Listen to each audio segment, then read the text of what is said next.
Mummy, अनु school नहीं जा रही है।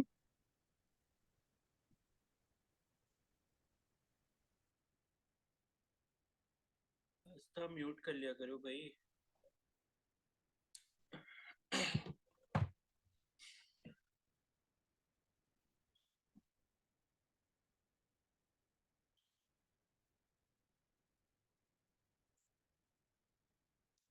करा के 22 वाला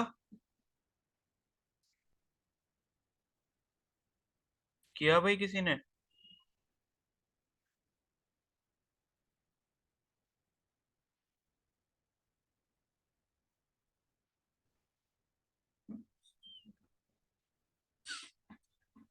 ट्वेंटी टू वाला किया किसी ने?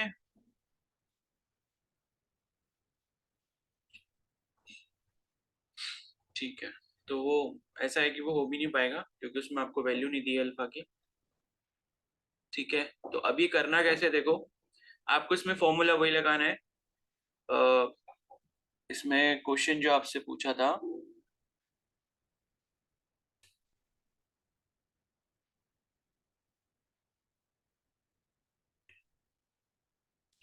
कि the length of aluminium rod आपसे पूछा है ना। ठीक है। तो यहाँ पे जो है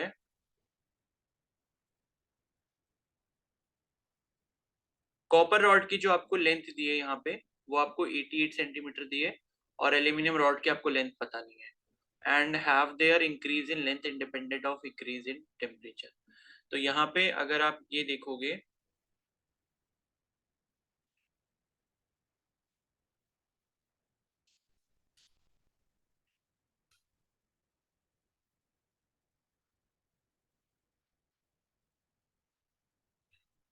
तो हमें ये पता है कि जो आपका डेल्टा एल होता है, ठीक है, वो आपका किसके बराबर होता है? अल्फा डेल्टा टी के बराबर होता है।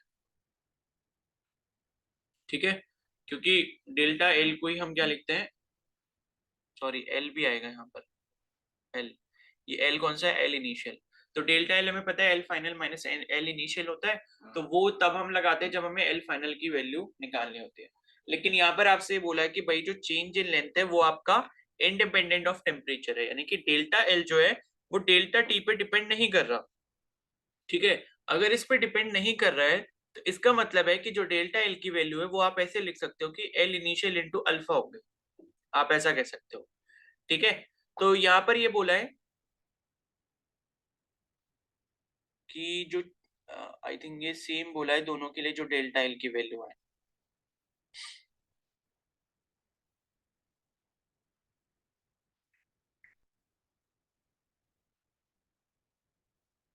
हाँ मतलब ये है कि डेल्टा एल जो है वो आपका डेल्टा टी पर अगर डिपेंड नहीं कर रहा।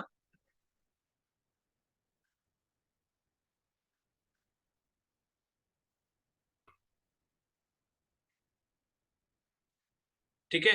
तो मतलब ये है कि कॉपर रॉड और एल्यूमिनियम रॉड की जो आपकी इंक्रीमेंट आ रहा है लेंथ में वो आपका इंडिपेंडेंट है इन इंक्रीज ऑफ टेम्परेचर। तो कहने का मतलब ये है कि टेम्परेचर अगर इंडिपेंडेंट है उसके केस में, यानी कि टेम्परेचर जो हम चेंज कर रहे हैं वो सेम होगा। ठीक है। तो टेम्परेचर सेम है मतलब, और यहाँ पे जो डेल्टा एल है, दोनों में जो डेल्टा एल होगा वो भी आपका सेम हो जाएगा। तो delta L is equal to L initial into alpha into delta T करेंगे, और कॉपर के केस में अगर हम करते हैं तो डेल्टा एल, अगर कॉपर की केस की मैं बात करूं तो ये हो जाएगा L of copper into alpha of copper into delta T. ठीक है। और उसी तरीके से एल्यूमिनियम की अगर हम बात करें तो ये हो गया initial length of aluminium into alpha of aluminium into delta T. तो ये जो आपका क्या है, इंक्रीमेंट जो लेंथ में है वो आपका डेल्टा टी पर डिपेंड नहीं कर रहा। ठीक है।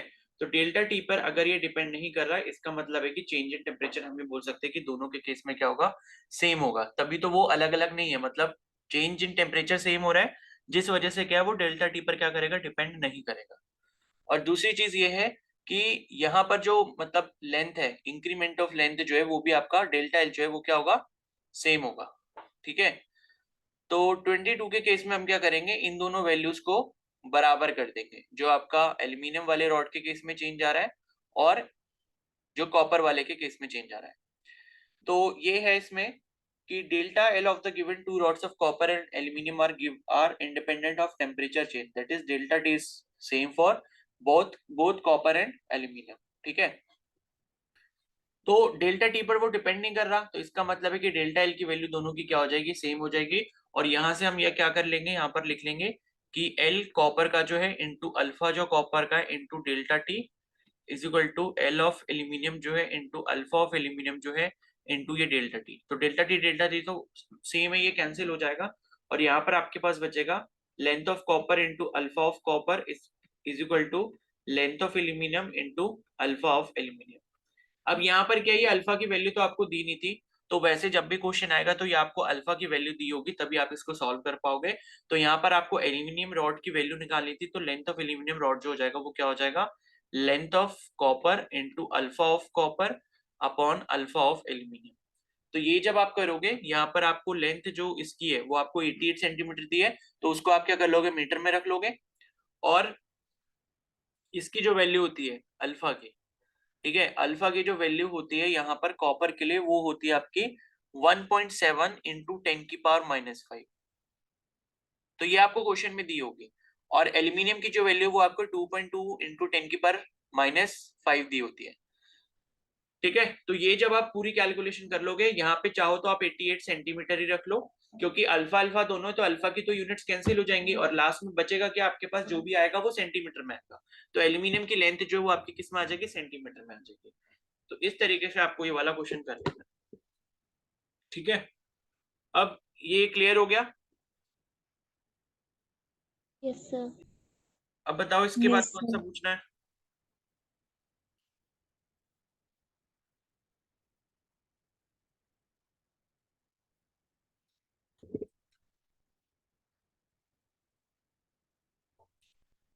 ट्वेंटी फोर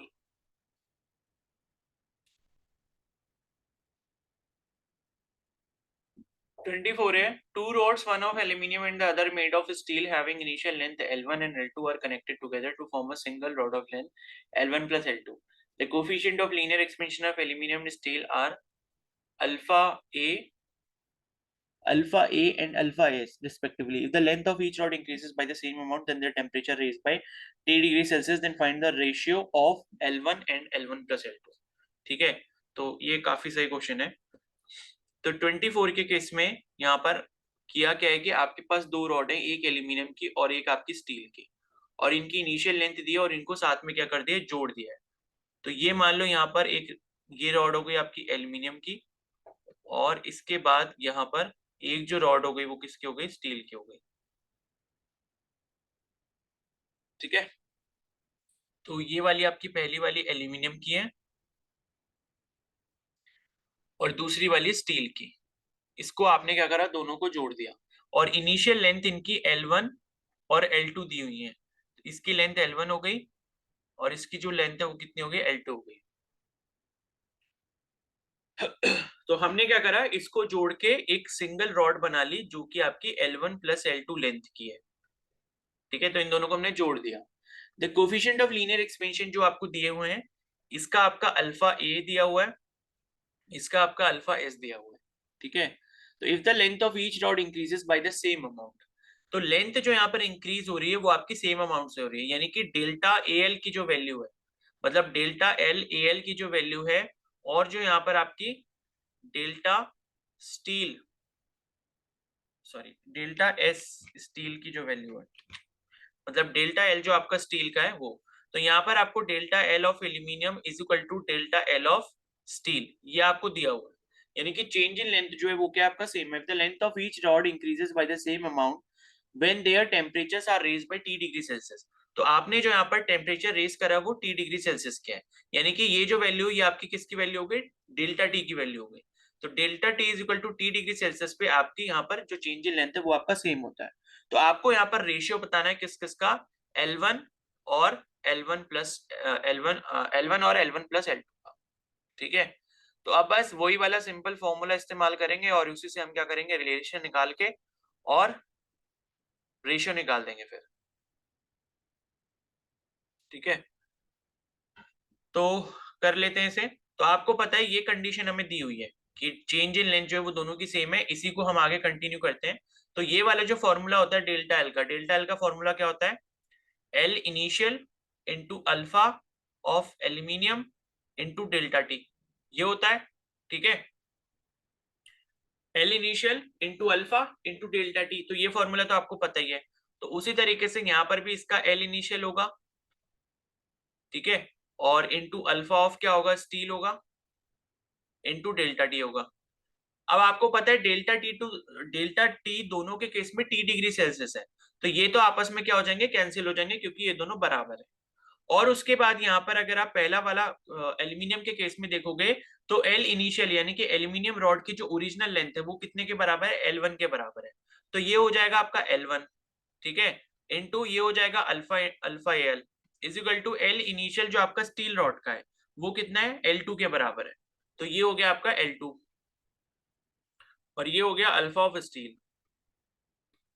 ठीक है, तो अब यहां से आप इसको कैसे कर सकते हो, यहां से अगर आप L1 और L2 का रेशियो निकालो तो ये आपको मिलेगा alpha of steel upon alpha of aluminium.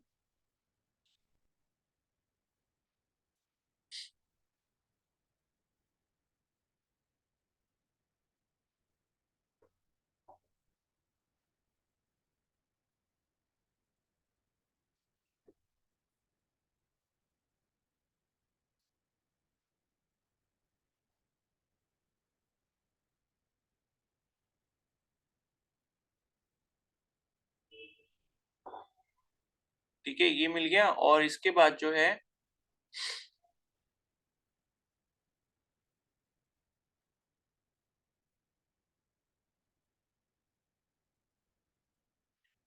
और दूसरी चीज आप क्या कर सकते हो यहाँ पे, एक तो आपको ये रिलेशन मिल जाएगा L1 और L2 का, और आपको निकालना है L1 और L1 plus L1, L1 plus L2 का। अच्छा ठीक है, तो आप यहाँ पे एक काम ये कर सकते हो, आपको जो यहाँ पर रेशियो निकालना था L1 और L1 प्लस L2 का निकालना है ना, तो आप इस इक्वेशन में क्या करोगे, दोनों तरफ +1 कर दोगे। तो एडिंग 1 ऑन बोथ साइड्स, जब हम दोनों तरफ 1 को ऐड कर देंगे तो कुछ भी फर्क नहीं पड़ेगा, क्योंकि इक्वल के दोनों तरफ अगर सेम ऑपरेशन कर रहे हो आप तो कोई भी फर्क नहीं पड़ता। चाहे आप किसी एक सिंपल नंबर से मल्टीप्लाई करो या डिवाइड करो, या फिर किसी एक नंबर से आप उसको ऐड करो या सब्ट्रैक्ट करो, तो कोई फर्क नहीं पड़ता। अगर आप वो चीज इक्वेशन के दोनों तरफ करते हो तब भी वो इक्वेशन वही रहती है। तो यहाँ पर ये क्या हो जाएगा, L1 अपॉन L2 +1 में यहाँ पर कर देता हूँ, इज इक्वल टू क्या हो जाएगा, alpha steel upon alpha of aluminium +1, ये कर दिया मैंने। अब इसके बाद क्या करेंगे, इस इक्वेशन को सॉल्व कर लेंगे और ये क्या हो जाएगा, L1 plus L2 upon L2 के बराबर हो जाएगा। ठीक है, क्योंकि यहाँ पर ये 1 है, इनका एलसीएम क्या होगा, L2 होगा, और उससे L1 plus L2 upon L2 आ गया। ठीक है, लेकिन एक चीज शायद गड़बड़ हो गई यहाँ पर, हमें जो यहाँ पर रिलेशन निकालना है वो L1 अपॉन L1 प्लस L2 का निकालना है, और यहाँ पे आएगा L2। ठीक है, तो हमें क्या करना पड़ेगा, इस इक्वेशन को पहले इसका रेसिप्रोकल बनाना पड़ेगा, उसके बाद हम +1 करेंगे।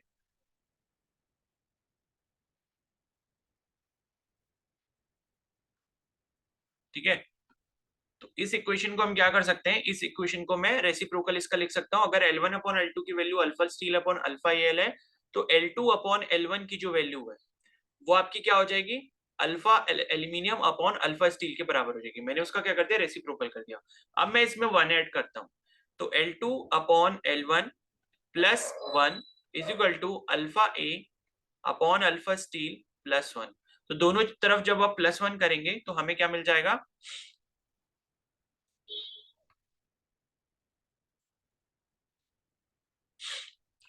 अब हमें मिलेगा यहाँ पर इसका एल्शियम लेंगे तो क्या आएगा, L1 आएगा, ये हो जाएगा L2 प्लस L1, और ये आपका हो जाएगा, इसका एल्शियम क्या हो जाएगा, अल्फा एस हो जाएगा, मतलब अल्फा ऑफ स्टील, और ये हो जाएगा alpha aluminium plus alpha of steel.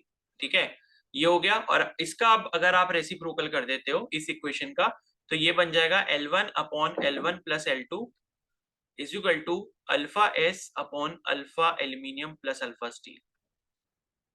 और यही रेशियो जो है हमें चाहिए था, तो हमने जो है इसको ऐसे करके निकाल लिया। तो L1 अपॉन L1 प्लस L2 का रेशियो आपने ऐसे करके निकाल लिया। तो कभी भी लाइक आप देखो कोई भी रेशियो आपको ऐसा दिया हो ना, और उसमें कहीं पर ऊपर नीचे प्लस अगर हो गई है वही सेम चीज, मान लो उन्हीं दोनों में से कोई एक सेम चीज ऊपर या नीचे प्लस हो गई है, तो आप ये +1 वाला जो मतलब तरीका है इस्तेमाल करके आप ऐसे कर सकते हो। ठीक है, तो इसका जो आंसर है ऑप्शन कौन सा हो जाएगा, ऑप्शन सी हो जाएगा।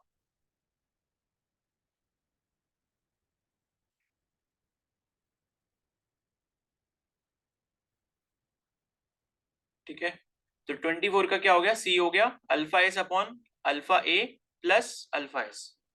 आ गया समझ में सभी को? Yes sir. Yes yes sir. इसके बाद बताओ। Yes sir.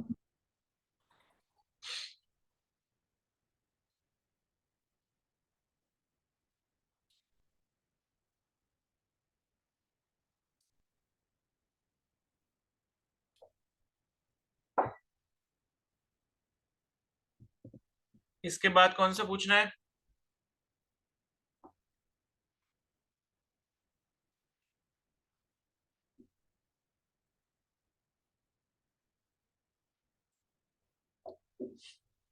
Twenty six.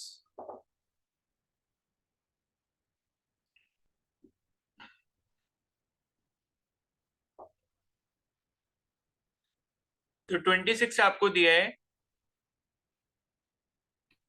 Coefficient of volume expansion आपको दिया है, यानी कि अल्फा वी की यहाँ पर जो वैल्यू दी है ग्लिसरीन के केस में वो आपको दी है 49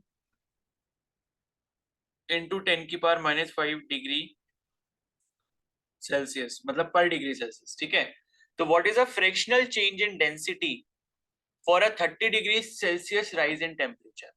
यानी कि आपसे जो है फ्रैक्शनल चेंज पूछा है किसमें, डेंसिटी में, अगर इसका टेम्परेचर जो है क्या कर दिया जाता है, if temperature is equal to 30 degree Celsius, तो आपसे क्या पूछा है, फ्रैक्शनल चेंज इन डेंसिटी पूछा है। ठीक है, तो अब ये कैसे करेंगे, फ्रैक्शनल चेंज जो आपको डेंसिटी में यहाँ पर निकालना है, पहले तो हम वही वाला रिलेशन इस्तेमाल करेंगे जो हम वॉल्यूम के लिए करते हैं, वॉल्यूम एक्सपेंशन के लिए।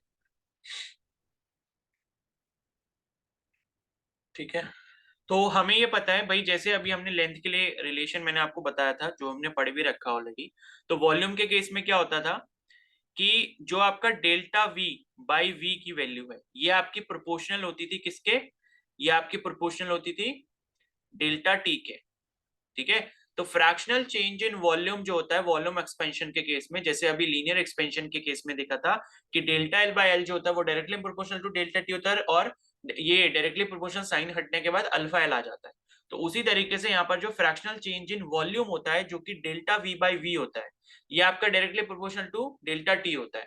और जब यहाँ पर आप क्या करोगे, ये आप हटाओगे डायरेक्टली प्रोपोर्शनल का सिंबल, तो ये आ जाएगा equal to alpha of V आ जाएगा यहाँ पर, एक्सपेंशन मतलब ये coefficient of volume expansion into delta T.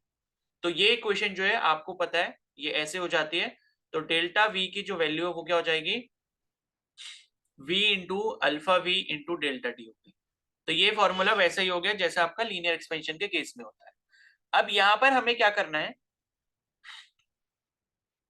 आपसे जो पूछा है वो क्या पूछा है, फ्रैक्शनल चेंज इन डेंसिटी पूछा है। ठीक है, तो फ्रैक्शनल चेंज इन डेंसिटी का मतलब आप क्या करोगे, जैसे आपने अभी देखा कि ये जो डेल्टा वी बाई वी होता है वो आपका फ्रैक्शनल चेंज इन वॉल्यूम होता है, तो उसी तरीके से अगर मैं फ्रैक्शनल चेंज इन डेंसिटी की बात करूंगा तो वो क्या हो जाएगा, डेल्टा रो बाय रो हो जाएगा, जहां पर रो क्या है आपकी ओरिजिनल डेंसिटी होगी और डेल्टा वी क्या होगा, चेंज इन डेंसिटी। तो हमें इसका रेशियो निकालना है, और हमें कोफिशिएंट ऑफ वॉल्यूम एक्सपेंशन दिया है, तो इस्तेमाल तो हम यही वाला करेंगे, लेकिन कोशिश ये करेंगे कि यहां तक पहुंच जाए। ठीक है, तो ऐसे करेंगे, तो अब हम यहाँ पर क्या कर सकते हैं, हमें पता है कि डेल्टा वी की वैल्यू ये होती है, तो डेल्टा वी को मैं क्या लिख सकता हूँ, v final minus v initial लिख सकता हूँ, और ये वाला जो राइट हैंड साइड में वी लिखा है ये बेसिकली वी इनिशियल ही है, तो ये v initial into alpha v into delta T है। ठीक है, और यहां से अगर मैं वी फाइनल की वैल्यू निकालूंगा तो वो हो जाएगा v initial plus v initial alpha v into delta T, मतलब वैसे ही जैसे अभी लीनियर एक्सपेंशन के फॉर्मूला में हमने देखा था। तो वी फाइनल की वैल्यू क्या हो गई, v initial 1 plus alpha v into delta T. तो ये जो फॉर्मूला होता है ये किसके लिए होता है, फाइनल वॉल्यूम के लिए होता है। तो पहले हम क्या करेंगे, यहाँ पर फाइनल वॉल्यूम ही कैलकुलेट करेंगे। तो वी फाइनल जो है वो आपका क्या हो जाएगा, वी इनिशियल, जो आपको इनिशियल वॉल्यूम यहाँ पर कुछ दिया है, नहीं दिया है, चलो इसको तो ऐसे ही रहने दो। तो v final is equal to v initial, ये ऐसे रहने दिया। 1 प्लस अल्फा की वैल्यू आपको यहाँ पर दी हुई है, अल्फा की वैल्यू है 49 इंटू 10 की पावर माइनस 5, 49 इंटू 10 की पावर माइनस 5, ठीक है। और टेम्परेचर जो डेल्टा टी आपको दिया है वो 30 डिग्री सेल्सियस दिया है, ठीक है। अब डेल्टा टी ही इन्होंने 30 डिग्री सेल्सियस दिया है बिकॉज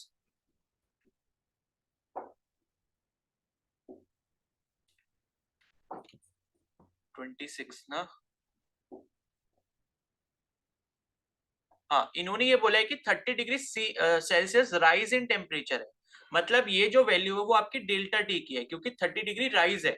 अगर वो ये बोलता कि 30 डिग्री सेल्सियस टेम्परेचर पे, तो वो इनिशियल टेम्परेचर भी देता, तब आप फाइनल माइनस इनिशियल करके डेल्टा टी की वैल्यू निकाल लेते। लेकिन आपको राइज इन टेम्परेचर बोला है, मतलब ओवरऑल जो चेंज इन टेम्परेचर है वो आपका 30 डिग्री सेल्सियस के बराबर है। तो डेल्टा टी की जो वैल्यू वो यहाँ पर कितनी हो गई, 30 डिग्री सेल्सियस हो गई। अब इसके बाद क्या करेंगे, इसके बाद ये जो डेल्टा टी की वैल्यू इसकी जगह हम 30 डिग्री लिख देंगे, तो ये हो गया आपका इंटू 30, ठीक है। तो ये जो भी वैल्यू आएगी वो देख लेंगे। तो v final is equal to v initial का आपको ये रिलेशन मिल गया। अब यहाँ पर हमें क्या करना है, चलो इस रिलेशन को लाइक हम इक्वेशन 1 कह देते हैं सपोज। और हमें ये पता है कि जो डेंसिटी होती है वो क्या होता है, आपका मास अपॉन वॉल्यूम होता है, ठीक है। डेंसिटी इज इक्वल टू क्या होता है, मास अपॉन वॉल्यूम। तो अगर ये इनिशियल डेंसिटी है तो ये क्या हो जाएगा आपका, मास अपॉन इनिशियल वॉल्यूम हो जाएगा, क्योंकि भाई मास तो कांस्टेंट ही रहेगा, वॉल्यूम चेंज हो सकता है, ठीक है। ग्लिसरीन का जो भी मास होगा इनिशियली वही मास आपका बाद में भी रहेगा, लेकिन टेम्परेचर चेंज से फर्क किस में आएगा, वॉल्यूम में आएगा।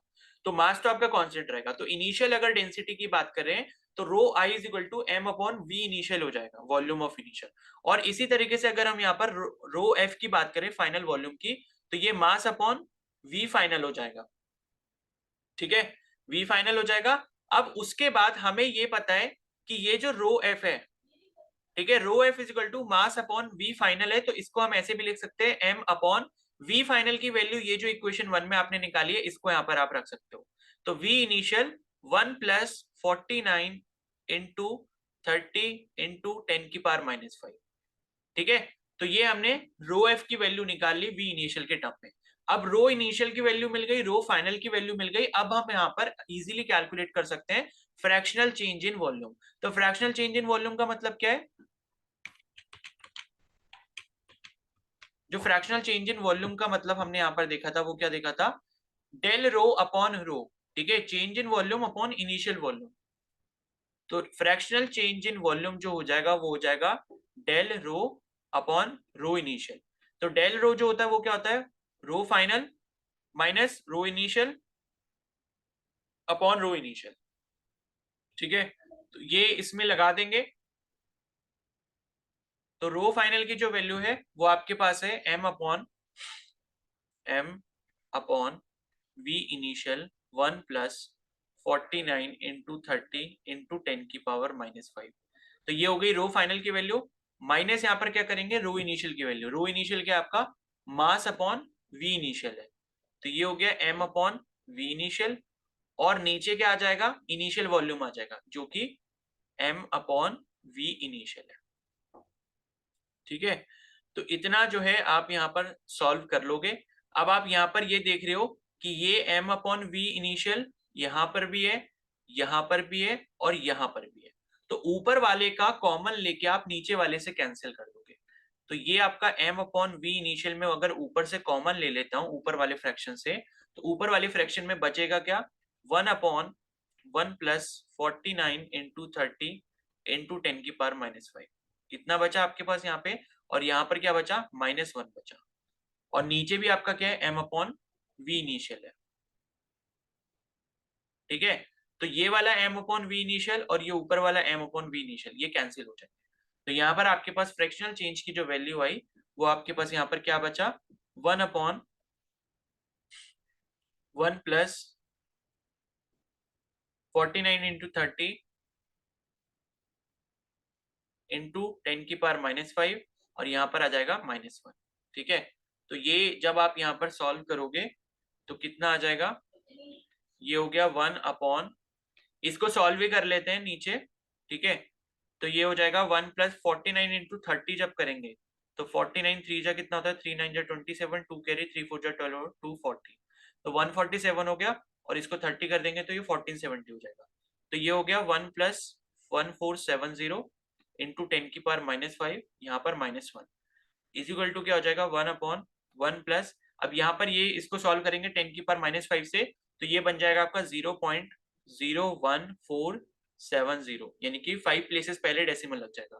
तो 4 प्लेसेस तो ये है, एक प्लेस के लिए हम 0 आगे ऐड कर देंगे और फिर डेसिमल लगा देंगे, तो ये 0.01470 हो गया, यहाँ पर हो गया -1, तो ये आ गया आपके पास 1 अपॉन 1.01470 -1, इतना हो गया।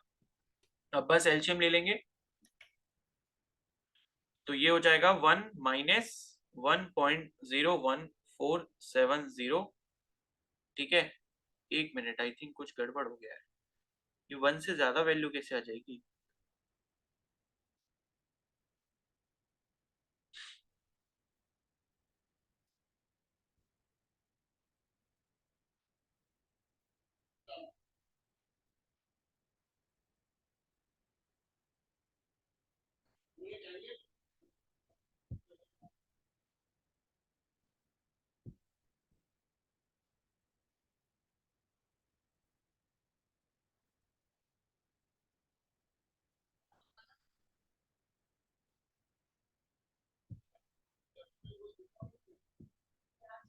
चलो उसे देख लेते हैं अभी। अरे हाँ, आई थिंक मेरे हिसाब से वो माइनस साइन भी आता है शायद आगे ना, तो ये 1 माइनस 1.01470 हो गया अपॉन कितना आ गया 1.01470। तो इसमें से अगर ये वैल्यू नहीं, लेकिन फिर भी कुछ गड़बड़ हो रहा है।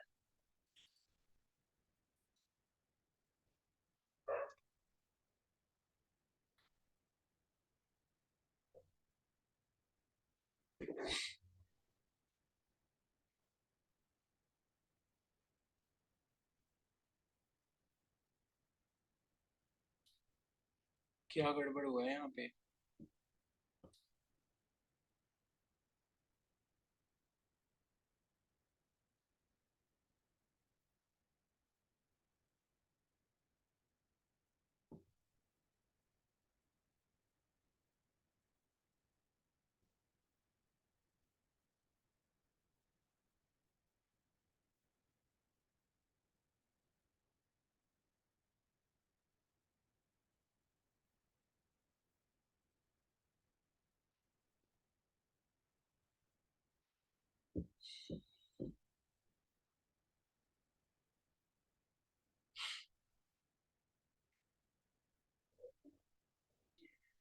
चलो यहाँ पर आप क्या कर लेना कि ये रो फाइनल को आप ये कैलकुलेट कर लेना, m अपॉन ये v इनिशियल जो भी आएगा और यहाँ पे 1 प्लस ये करके जो भी सॉल्व करके आएगा। ठीक है, इसको मैं बता देता हूँ, ये जो टोटल सॉल्व करके यहाँ पर आएगा, ये अभी हमने निकाला ही था, ये कितना आ रहा था 1.0147 के बराबर आ रहा था।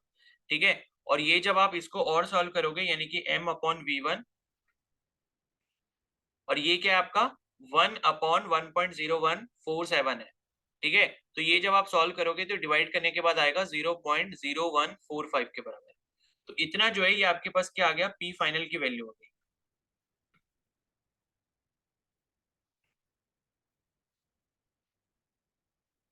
ठीक है, उधर कुछ गड़बड़ हो गई शायद, आई डोंट नो कहां पर हुई है।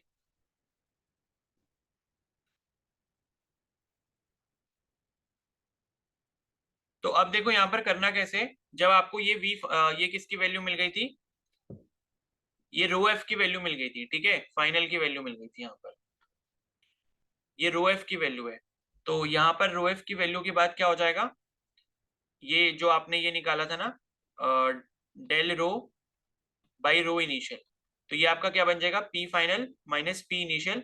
तो यहाँ पर आप क्या करोगे ना, मतलब यहाँ पर आपको P initial minus P final करना पड़ेगा, क्योंकि आप यहाँ पर देख रहे हो ये जो वॉल्यूम है वो आपका वॉल्यूम क्या हो गया 1 से कम आ रहा है, क्योंकि 0.0 करके आ रहा है, यानी कि वॉल्यूम क्या हो गया, कम हो गया, तो आप इनिशियल माइनस फाइनल करोगे। तभी आपको जो है पॉजिटिव क्वांटिटी मिलेगी। तो ये आप कर दो कि P initial minus P final, sorry P नहीं, rho initial minus rho final upon rho initial, इस तरीके से कर दोगे, ठीक है। तो ये जो रो इनिशियल है वो आपका जो भी होगा, रो इनिशियल हो गया माइनस जो आपका पी फाइनल आया वो भी आपका, और ये एम अपॉन वी आई जो है इसी को आपने क्या लिखा है, रो इनिशियल लिखा है, तो ये आपका रो इनिशियल इंटू 0.0145 बन जाएगा।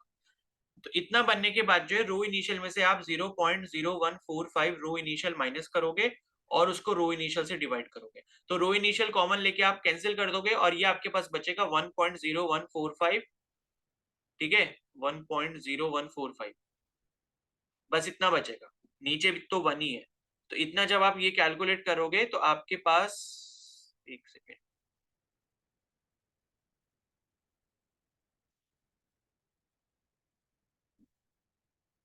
नहीं ये जो सॉल्व करके आ रहा है ना, ये डिवाइड जब हमने करा तो 0.1415 नहीं आ रहा, ये 0.9855 आ रहा है।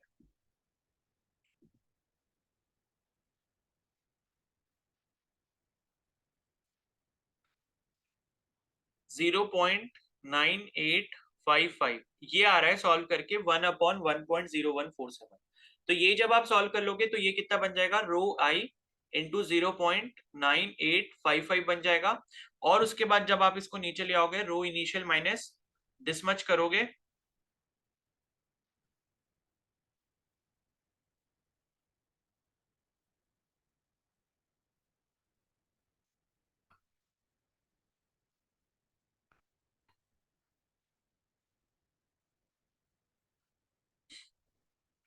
तो ये जाएगा रो इनिशियल माइनस रो फाइनल की जो वैल्यू वो है आपके पास रो इनिशियल इंटू 0.9855।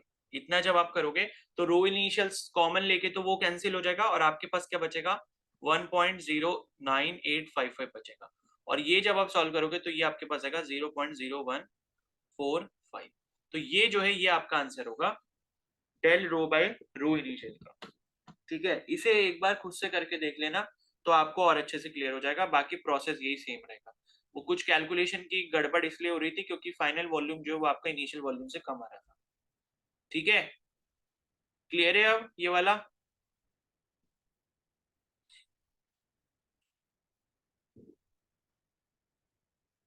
बोलो समझ आ गया? और बताओ इसके बाद कौन सा बताना है?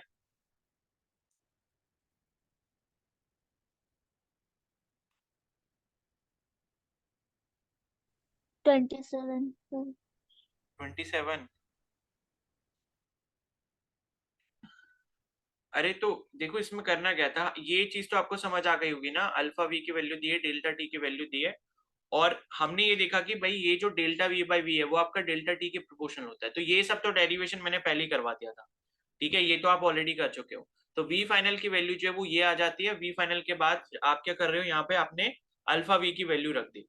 अब अल्फा वी की वैल्यू रखने के बाद आपको पता है हमने जो निकालना है यहाँ पे वो फ्रैक्शनल चेंज इन डेंसिटी निकालना है, यानी कि del rho upon rho initial की वैल्यू निकालनी है, ठीक है। तो डेल रो यहाँ पर जो है वो आपका मतलब चेंज इन डेंसिटी हो जाएगा। तो डेंसिटी यहाँ पर क्या हो रही है, कम हो रही है, फाइनल डेंसिटी क्या हो जा रही है, कम हो जा रही है।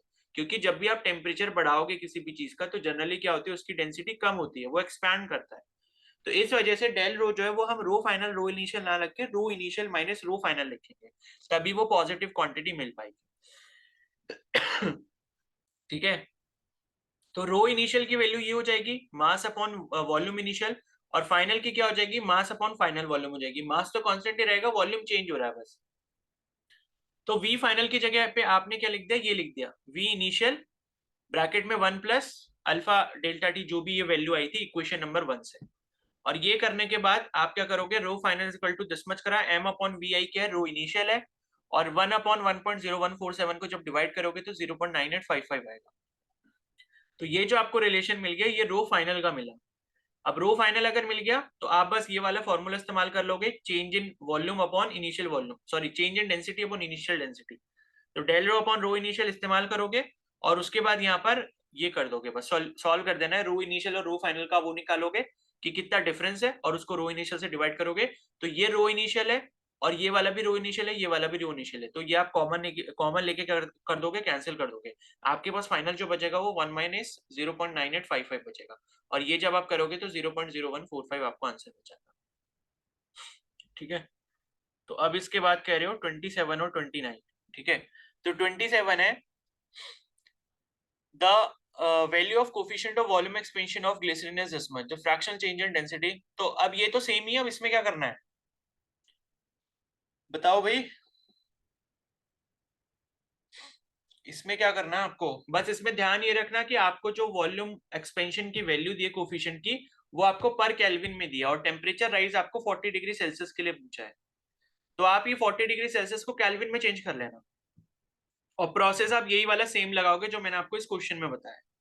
ठीक है, तो फ्रैक्शनल चेंज इन डेंसिटी मतलब del rho upon rho initial, ये आपको कैलकुलेट करना है, और अल्फा वी की जो वैल्यू वो आपको दी है, जो भी दी है केल्विन में, और टेम्परेचर डेल्टा टी जो आप लिखोगे वो 40 डिग्री सेल्सियस की जगह आप क्या कर देना, उसको केल्विन में चेंज कर देना, तो ये जब आप करोगे तो कितना हो जाएगा, 313 केल्विन हो जाएगा।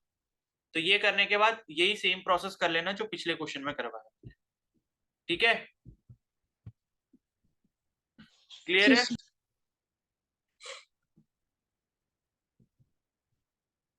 Yes sir. और उसके बाद 29 जो है, when temperature of water is raised from 0 to 4 degree Celsius, भाई ये क्या बताना है, ये तो पढ़ रखा है, आइस के बारे में पूरा पढ़ लिया, अब ये क्वेश्चन पूछ रहे हो, 29 वाला क्यों पूछ रहे हो, ये नहीं पढ़ा क्या, हाईलाइट करके भी बताया था अंजलि, ध्यान तो रहता नहीं है क्लास में, बात ये है ना, या तो क्लास लेते नहीं हो सारी, बात ये है, और या फिर लेते हो तो ध्यान नहीं रहता है, वरना ये क्वेश्चन पूछा ही नहीं होता 29 वाला, तो 29 वाला मैंने हाईलाइट करके यहाँ पर बताया होगा।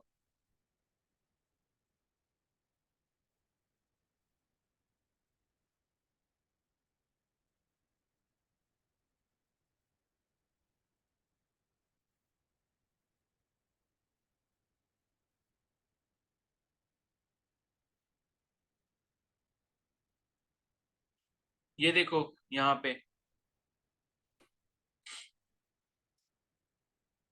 ये लिखा है,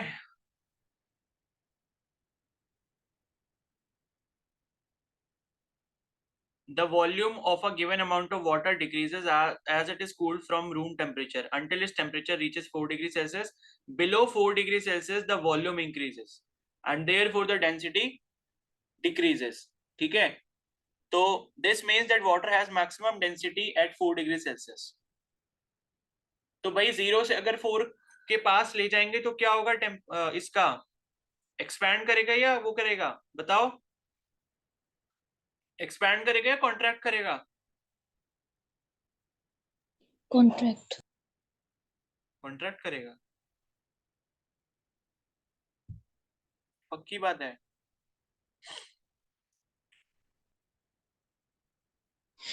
ये सर क्योंकि वॉल्यूम डिक्रीज होगा ना उसका। हाँ ठीक है, 1 मिनट 29,